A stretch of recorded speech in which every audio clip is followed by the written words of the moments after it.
Hello everyone, welcome to your English class. Today we will continue with the explanation of Unit-8, The Wolves of Cernogratz, Part-3, written by Saki. Dear students, as we have already discussed till para number 23, today we'll continue with the explanation from para number 24. And then the humans, listening intently, heard a long-drawn whining howl rising and falling, seeming at one moment miles away, at others to come from foot of the castle wall. All the starved, cold misery of a frozen world blended with other forlorn and haunting melodies to which one could give no name, seemed concentrated in that wailing cry. Now, in this para, it's being said that at that moment, suddenly from somewhere, a sound started coming, which the other humans were listening. What kind of sound that was? It was intently matlab close with they heard the sound with close attention. Intently means they heard the sound with close attention. Heard a long drawn means continue, coming from long time. Winning howl. Winning means making a noise that is long and high as if complaining. Raising and falling means sometimes it was coming very loud and sometimes its pitch was low.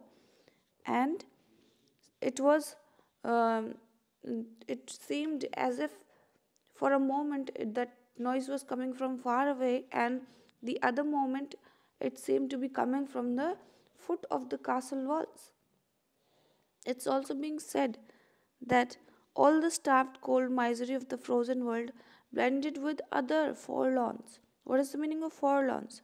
Very unhappy and lonely, and haunting melodies to which one could give no name. It means that there was a sound which was coming from outside, which was very haunting. Haunting means very scary at that moment, and it was very unhappy and full of loneliness. Wolves cried, the Baron. The Baron said that the wolves cried. Hundreds of wolves, said the merchant, who was a man of strong imagination.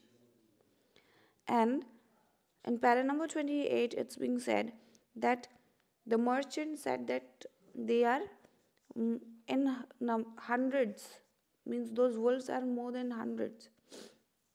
He said that they are crying and they are more than hundreds. It's being said about the merchant that he was a man of great imagination. Now let's move on to para number 27. Moved by some impulse which she could not have explained, the Baroness left her guests and made her way to the narrow, cheerless room where the old governess lay watching the hours of the dying year slip by. In this para, it is being said that when Baroness heard all this, she quickly moved towards the narrow room in which the governess was laying and living her last few hours of the dying year. In spite of the biting cold of the winter night, the window stood open. With an exclamation on her lips, the Baroness rushed forward to close it. Now, further it's being said that that night was very cold, but the windows were open at that moment of the governess's room. So, Baroness went quickly to close the windows. Para number 28. Leave it open, said the old woman in a voice that, for all its weakness, carried an air of command, such as the Baroness had never heard before from her lips.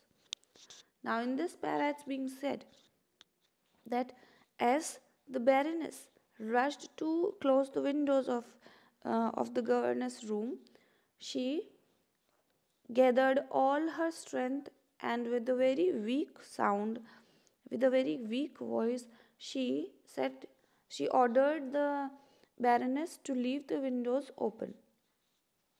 But you will die of cold. I am dying in any case, said the voice, and I want to hear their music. They have come from far and wide to sing the death music. Now, in this para number 29, the Baroness said that if I will not close the window, you will die of cold. Then governess replied that I am dying in either case. If you will close the window, then also I will die. And if you will not close the window, then also I will die. So let me hear the music. She said that those wolves had come from far and wide to sing the death music for me. Now let's move on further.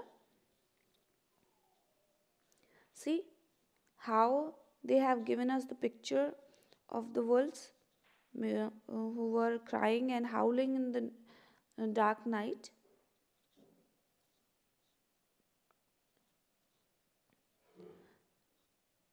Death music of my family.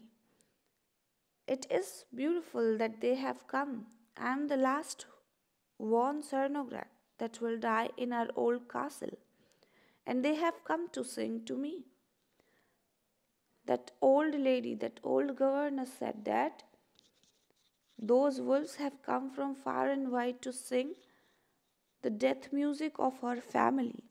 She said that it's beautiful, and she also said that I am the last one Cernogratz that will die in our old castle, and they have come to sing to me. She said that they have come to sing for her. The cry of the wolves rose on the still winter air and floated round the castle walls.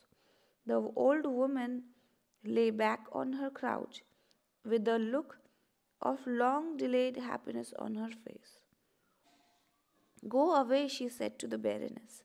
I am not lonely anymore. I am one of a great old family.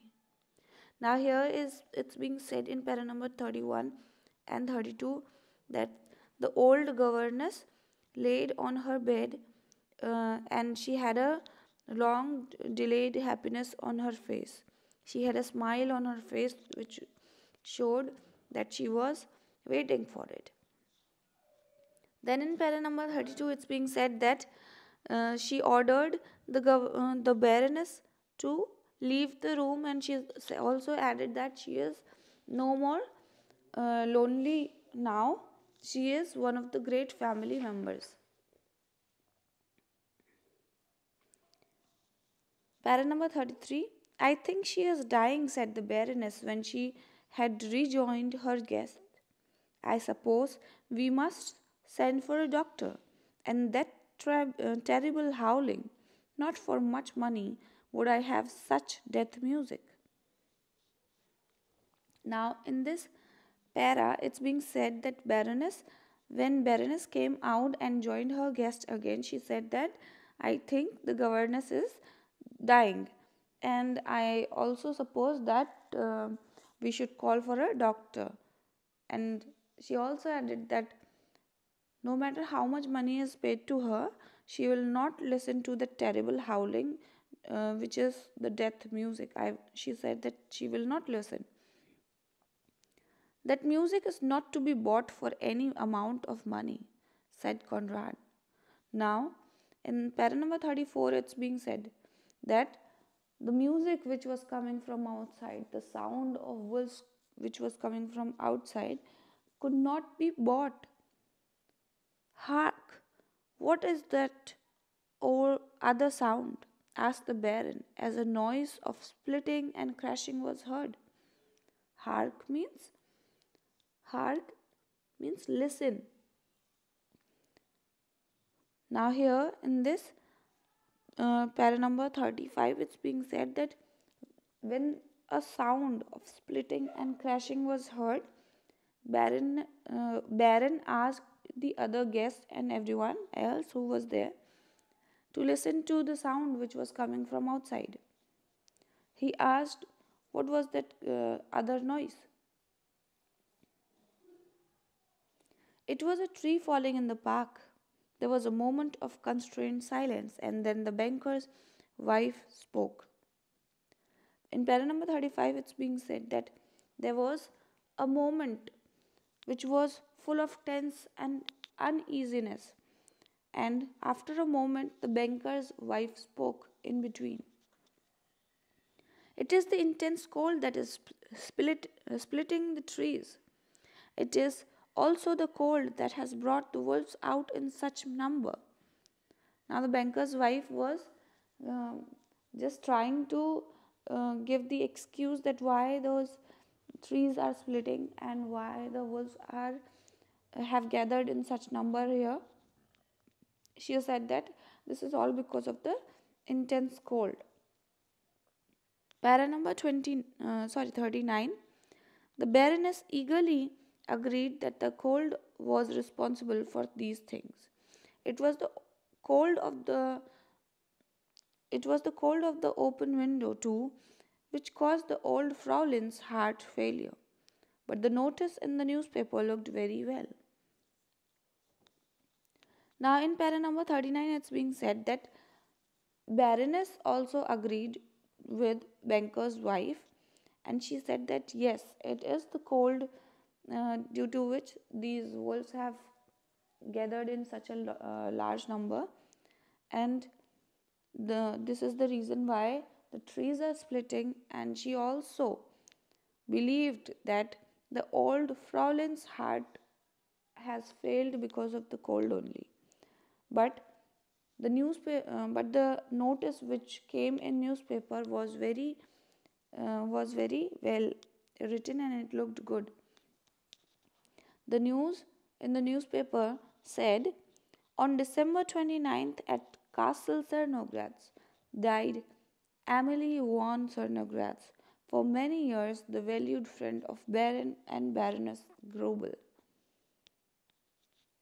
Now in para number 40, it's being said that they published a notice in the newspaper which said that on 29th at Castle Cernogratz, Emily von Cernogratz had died, who was a friend of Baron and Baroness Grubel for a long time. Dear students, I hope you all have understood this lesson well, and thank you for watching this video. That's all for today. Have a good day.